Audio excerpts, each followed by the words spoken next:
Bonjour tout le monde. Allez, j'ai pas attendu un petit peu, hein. J'en ai très chargé hier pour faire d'autres choses, donc pas eu le temps effectivement de parler des deux nouveaux héros de la bataille des chevaliers.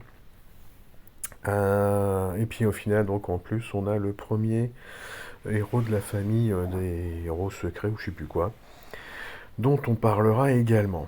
Allez, on commence avec donc les deux héros du portail des chevaliers. Donc c'est Cecilia et Armel.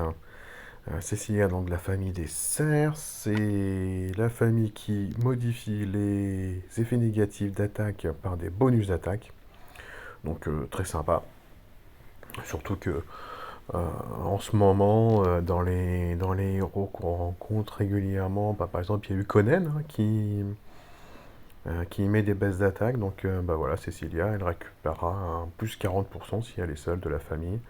Jusqu'à plus 70% si vous avez trois héros de la famille, hein. Bref, donc très très intéressant. Le passif, c'est la récupération de 5% de santé quand elle reçoit un bonus ou un cumul positif. Bah, c'est un effet qu'elle provoquera elle-même, hein. On va voir justement avec sa CS qu'elle donne des bonus.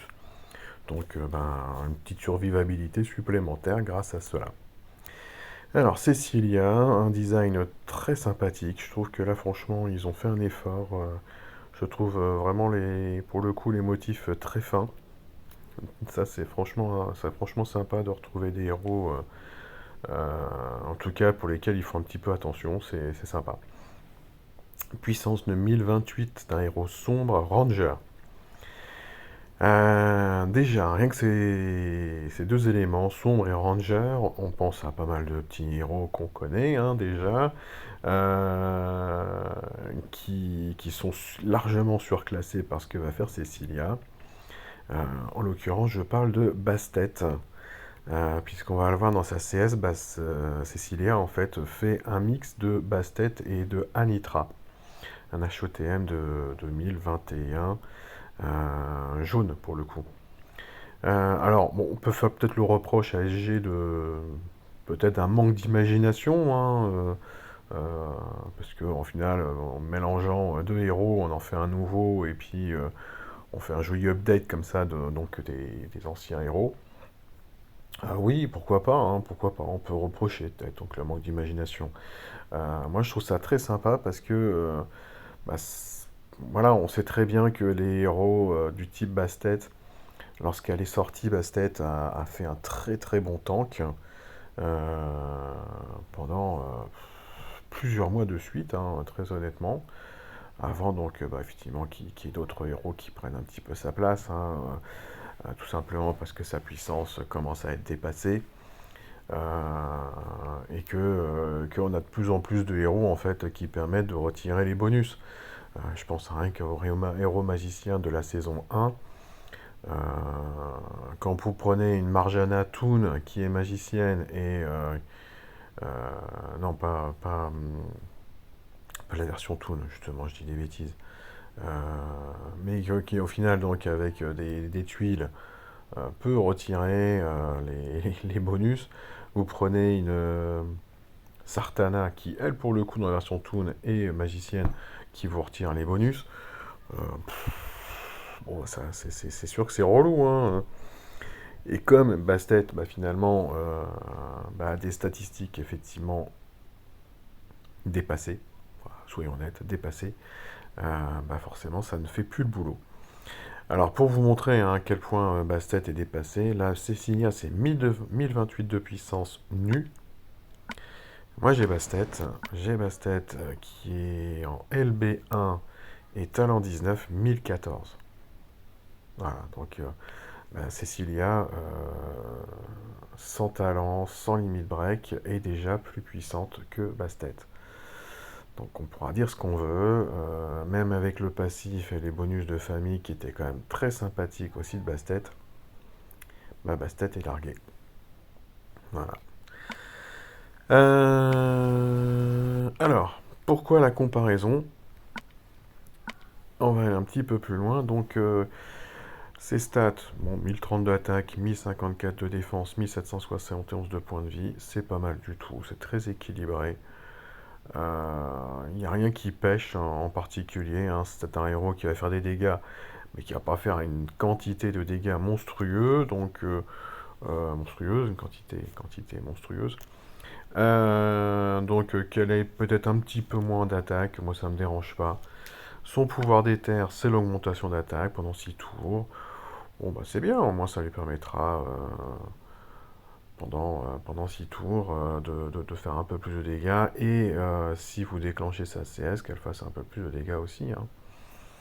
Donc pourquoi pas. Alors l'aura du crépuscule, vitesse de mana rapide, comme toujours Bastet, hein.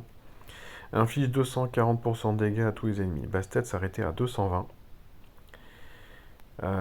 Donc ça, bah oui, c'est bien. C'est bien. Alors, c'est sûr que des héros qui tapent sur tous en rapide, on a plus que 240 en ce moment, mais elle ne s'arrête pas là, hein, Cecilia. Tous les alliés ont 45% de chance d'esquiver les CS pendant 3 tours. Bastet faisait exactement la même chose. 3 tours, 45% de chance.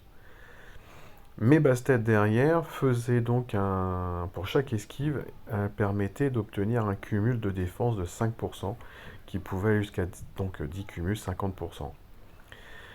C'était très intéressant. Moi, j'ai souvenir de l'avoir beaucoup utilisé Bastet lorsque je l'ai eu en cours de la saison 5. Pour tout le reste de la saison, parce que déjà, bon, elle avait un petit bonus supplémentaire dans l'utilisation en saison 5. Et puis, comme tous les monstres de la saison 5, les monstres avant les boss, ont des CS, bah, ça me permettait en fait de monter tranquillou ma défense jusqu'à au moins 3-4 cumuls parfois pour certains héros. Donc bah, en arrivant au boss, bah, voilà, j'étais plutôt à l'aise quoi. Tous mes autres héros étaient plutôt à l'aise. En dehors de ça, Bastet, bah forcément son cumul, vous gagnez 5%, c'est sympa, c'est toujours ça de prix, mais c'est pas forcément avec un seul cumul que vous allez renverser le raid. Là, Cecilia, donc, au lieu de faire un cumul de défense, va proposer donc des points de vie boostés à hauteur de 250.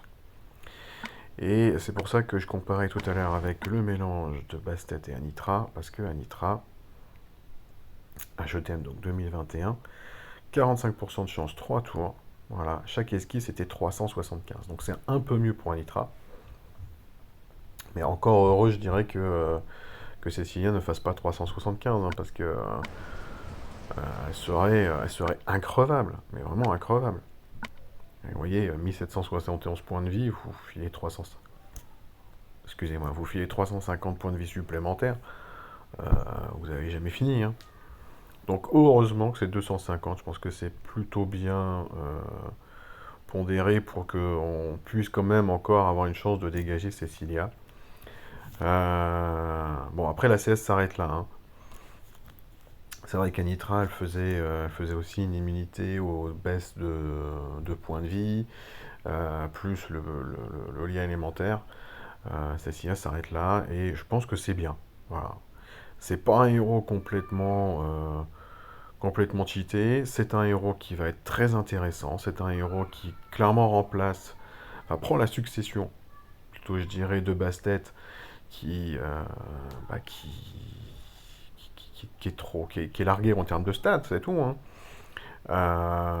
Donc là, avec Cecilia, vous avez un tank, vous avez éventuellement un héros que vous pouvez mettre en position 2 ou 4, en flanc, sans problème. Sur les ailes, non. Moi, je la vois pas sur les ailes. Son objectif, c'est qu'elle déclenche quand même, enfin qu'elle prenne des tuiles rapidement pour déclencher et permettre donc à tous les copains de faire des esquives. Donc il faut pas que sa CS se charge doucement, tranquillement dans un coin. Il faut qu'elle soit déclenchée en prenant des tuiles. Donc moi je la vois très très bien, voilà, je vous dis, en position 2, tank ou 4, sans souci. Dans les tournois rués, même si elle est déjà à mana rapide, l'objectif c'est qu'elle puisse faire des esquives, qu'elle déclenche et que tous les copains puissent faire des esquives.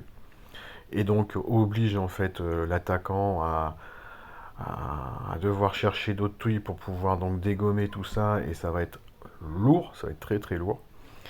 Entonnoir booster de bonus, bien sûr, parce qu'elle va donner le bonus donc des esquives, hein, donc il n'y a aucun souci de ce côté-là. Je me demande même s'il n'y a pas un deuxième bonus qui apparaîtrait pour signaler que les esquives donnent des points de vie supplémentaires. Il faudrait attester ça, je ne l'ai pas encore rencontré. Peut-être que je la rencontrerai dans l'événement, je ne sais pas s'ils l'ont intégré dans les boss, on verra. Bataille sanglante, bah, c'est sûr que les esquives n'apporteront rien en supplément que l'esquive. Il n'y aura pas les points de vie boostés. Mais c'est toujours intéressant quand vous êtes dans une bataille sanglante de pouvoir éviter les CS des adversaires. Quasiment une chance sur deux, donc c'est pas dégueu, hein. Donc non, non, moi je pense que même en bataille sanglante, vous pouvez l'utiliser. Euh, c'est sûr que Bastet était plus intéressant pour le coup parce que l'augmentation de défense était là on pouvait pas faire en sorte que ça ne soit inutile. Là les points de vie supplémentaires seraient inutiles. Mais bon, peu importe. Moi franchement, si je devais voilà attraper Cecilia, je pense que dans tous les domaines de tournoi, je l'utiliserai. Vraiment. Voilà pour Cecilia, pour moi c'est un oui sans problème. Armel. Armel toujours Ranger, voilà, deux héros Ranger dans le même portail qui apparaissent en nouveauté. C'est un peu dommage, mais bon. Héros bleu cette fois-ci, 1030 de puissance, donc un petit peu plus que Cecilia. Je dois dire que j'étais beaucoup moins emballé en voyant en tout début sa CS. On va voir pourquoi. Donc lui, c'est la famille des ours. La famille des ours, c'est les bonus, enfin, c'est les effets négatifs de défense qui sont changés en bonus de défense. Le même passif, aucun souci, ça n'a pas changé. Alors, 1062 d'attaque, 1030 de défense, 1751 de points de vie. Bon, ça c'est pas mal du tout, pas grand chose à dire de plus. Il est mana rapide également. Et lui, il va faire la gelure. Retire les bonus de tous les ennemis. Donc ça, moi déjà, première chose, première ligne de ACS, je kiffe. Franchement, c'est pour ça que je vous dis que j'ai été un peu perplexe, hein. C'est que ça, ce premier élément, je le trouve très sympa. Des héros qui tapent et qui à la fin retirent les bonus, bah, c'est toujours dommage parce que l'adversaire, s'il avait un bonus de défense, eh ben, il l'aura gardé le temps que vous mettiez les dégâts et après vous retirez bonus de défense. Je prends l'exemple typique, c'est Sechat.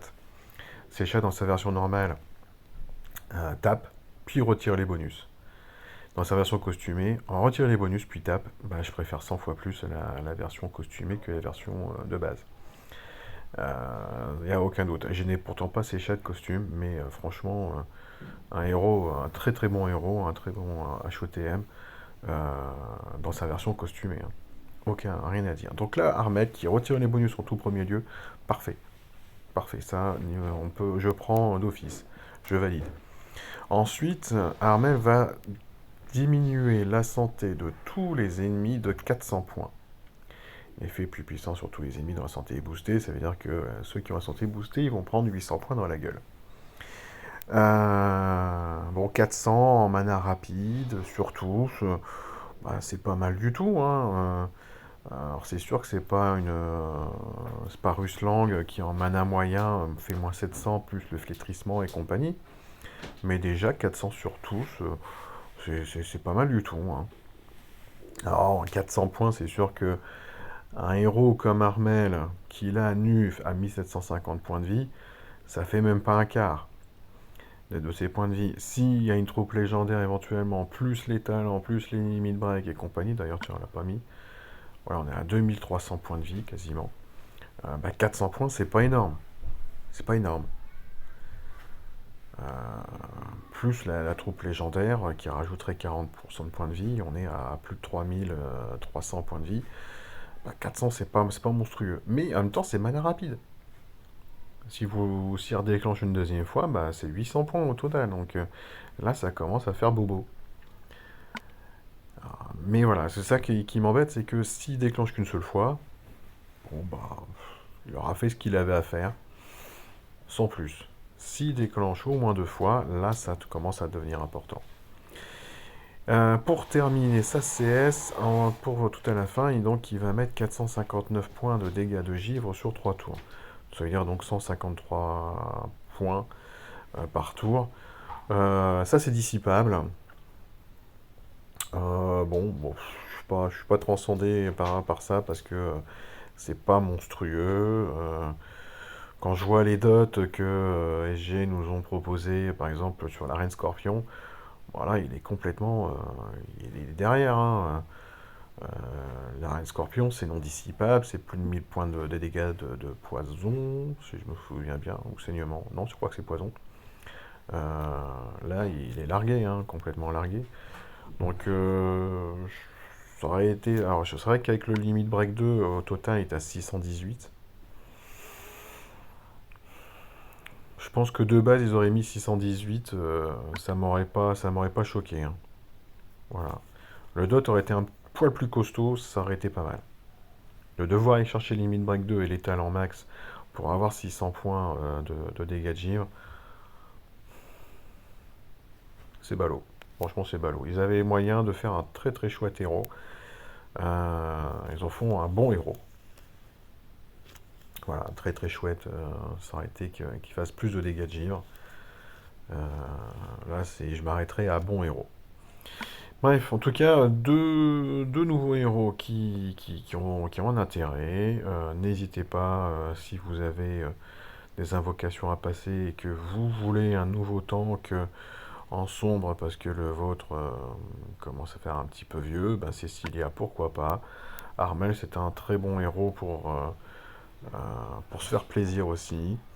Tiens, oui, j'ai pas parlé pour les tournois. Lui, ben, je le vois très très bien en booster de bonus, bien évidemment, parce qu'il va retirer les bonus adverses. Donc, l'attaquant aura beau de se mettre des bonus, ben, lui, il va tout retirer. Je le vois très très bien aussi en bataille sanglante, et forcément, parce que vous allez. Voilà, là, quand vous perdez comme ça des santé maximales par un Armel ou d'autres héros qui font la même chose, le moyen de les contrer, c'est de prendre un Rhys, un Heimdall, Arco, Hathor, qui font justement des boosts de santé. Mais bah, en bataille sanglante, ça marche pas. Donc Armel peut être très intéressant effectivement dans une bataille sanglante.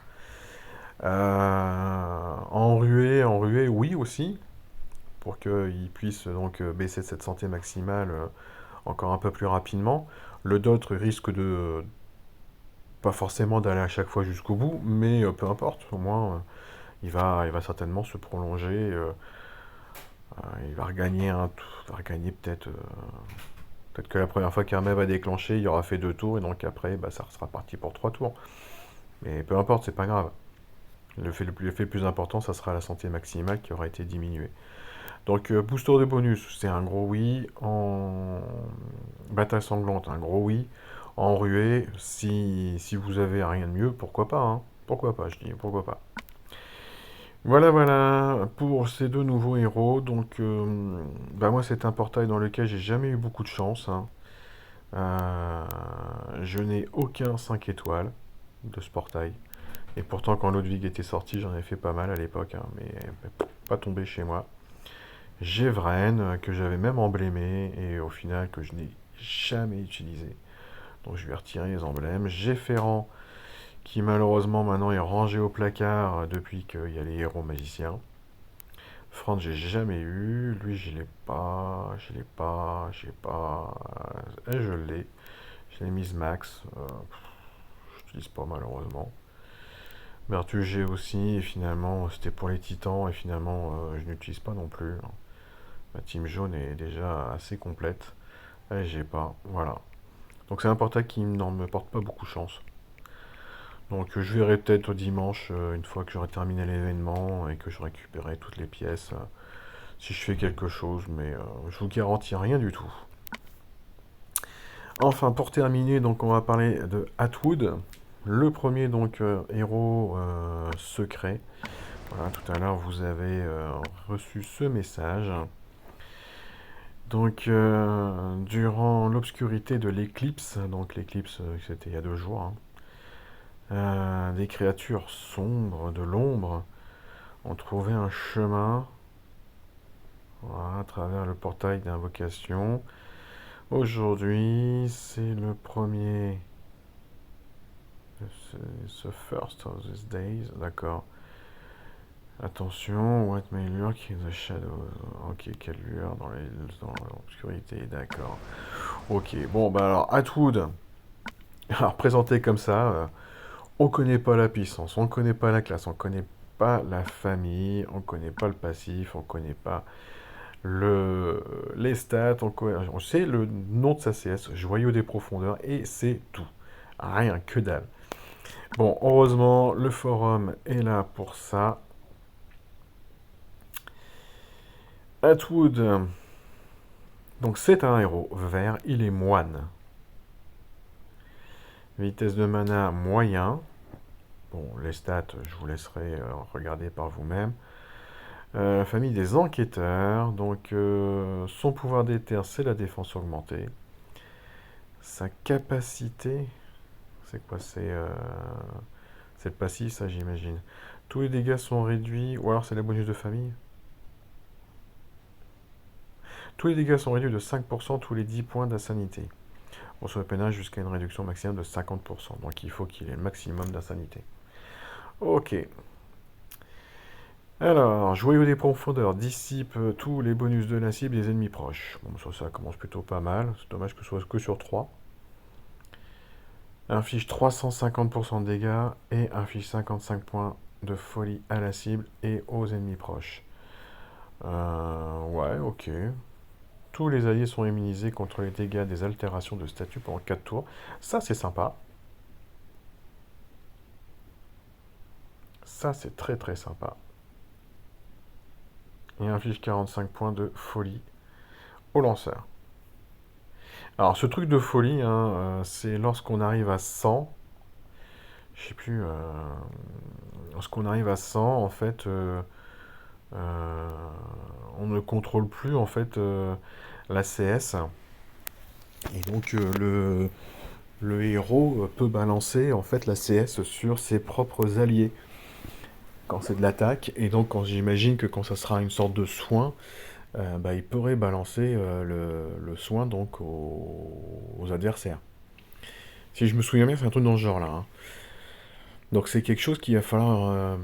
bah, si vous utilisez effectivement ce genre de héros, si vous voulez l'attraper, euh, il faudra y faire très attention de ne pas arriver à 100 avec les héros. Lorsque, par exemple, vous utilisez Atwood, hein, vous balancez 2 fois sa CS, c'est très bien, vous êtes à 90 points de folie, vous n'êtes pas encore à 100. Mais si vous arrivez à 100, bah, ça sera moche, hein. Ah bah donc ça c'était bien le passif, hein. La capacité marquée par les anciens, c'est bien le passif. Le bonus de famille, donc bah, c'est 20, 30, 40% d'attaque, 20, 30, 40% de santé, en fonction du nombre de héros de la famille. C'est pas mal, hein, 20% d'attaque, 20% de santé, même quand il est tout seul. Je trouve ça sympa, hein, quand on a des bonus de famille qui commencent tout de suite avec le héros il est seul. Mais quand je vois pour la famille des champions par exemple, ou la famille des héros de l'opéra, ou là, celle des enquêteurs, 20% d'attaque, 20% de santé, fou. Donc déjà, ce sont des héros qui sortent avec des stacks qui sont très intéressantes, mais alors, plus 20%, regardez, sérieusement, il sort avec 1771 points de vie, il prend 20%. Il prend 350 points de vie de plus, quoi. Bon, bah ok. Ok, y a pas de souci, hein. Et puis, en attaque, 1050, il va tomber à 1300, quoi. Donc, bon. Alors, quelques modifications qu'ils avaient apportées, c'est vrai qu'au départ, il s'appelait Hero Secret 3. Maintenant, il s'appelle Atwood. La famille, donc, devient celle des enquêteurs. Le nom du passif a été changé. L'attaque a augmenté. La défense a augmenté. La santé a augmenté. Super. Euh, Compétence HP aussi retardée, remplacée par la compétence immunisée aux maladies de statut. D'accord. Ok, bon bah voilà, en tout cas, je sais pas si vous allez tenter d'aller chercher. Moi, je trouve ridicule, surtout, c'est que c'est le pourcentage de chance, hein. Donc, on peut l'avoir là, hein, 0,1%. Donc, une chance sur 1000. Allez, faites les 1000 invocations en vous disant que vous allez pouvoir donc le choper peut-être à la millième. Ça serait vraiment moche. Comme vous allez peut-être en choper 3 en 1000, hein, mais bon, ça... Et puis, vous pouvez le choper donc ici également, hein, là, il apparaît aussi à 0,1%. Euh, Moi, je vais pas y aller, hein, je vais pas me lancer. Aucun intérêt. C'est, c'est juste dommage. Enfin, le pourcentage me fait tellement penser aux héros en fait de la Taverne des légendes, la Mystero et je sais plus comment, Enigmo, un truc comme ça, Enigma, qui ont le même pourcentage de chances de sortir et en fait c'est des héros qui ne sont même pas intéressants. Donc là j'ai l'impression quand même que la CS est intéressante, hein. Ça, il y aura peut-être un intérêt pour ceux qui vont le trouver, mais trop cher quoi, beaucoup trop cher. Voilà, voilà les amis, donc ben, là-dessus je vous laisse. J'ai fait mes frappes de tournoi en pleine nuit là quand je suis rentré cette nuit. Et ben j'ai été pas du tout inspiré, j'ai été éliminé rapidos derrière. Je suis dégoûté de la vie, donc je sais pas quoi dire. Blasé, franchement blasé. Un tournoi qui s'annonçait plutôt pas mal, et puis hier soir, voilà, enfin cette nuit, trois défaites de suite. Ça m'a gonflé à un point, je pouvais pas enregistrer, je pouvais rien faire, et je dis, ah, bon, allez, c'est pas grave. Allez, sur ce, je vous souhaite donc une très bonne journée. J'espère pour vous que la GDA s'est bien passée. D'ailleurs, on en est où? On est devant, mais ouais, il leur reste beaucoup de frappes, hein. Rien n'est encore joué, alors que nous, il nous en reste plus que 4. Allez, courage les amis, bonne journée à tous, ciao ciao.